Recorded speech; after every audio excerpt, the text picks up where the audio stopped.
Hi, everybody. This is Norm Thurston. I'm coming to you from the Utah State Capitol, where we're just wrapping up our first week of the 2026 general session. First, I want to thank you again for the opportunity to represent you. It's something that I enjoy giving back to my community, to come up here and be part of this wonderful process. I think you all know that we have a fabulous process. The democratic process that was designed by our founders is the very best process that we can imagine for governing. And being part of it lets me see that it actually does work to get results for people in our community. This year, I'm expecting some really big efforts. We're trying to look at affordability for our families, specifically things like tax cuts and lowering the burden on families that come from all of those taxes, as well as some issues related to the ability of our children to be able to afford housing.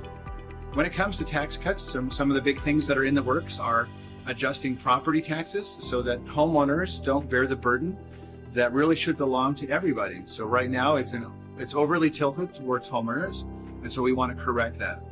We'll also have some other forms of tax cuts that we're looking to see if we can help make that burden of your government on your pocketbook a little less.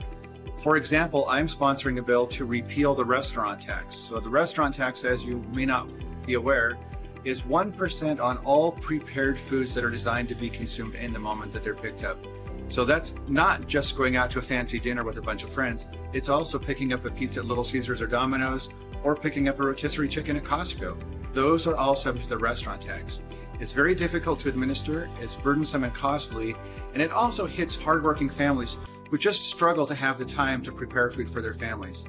So this will be a way that we can reduce that burden on some of those families. So some other things that I look forward to this session, as I mentioned, affordable housing.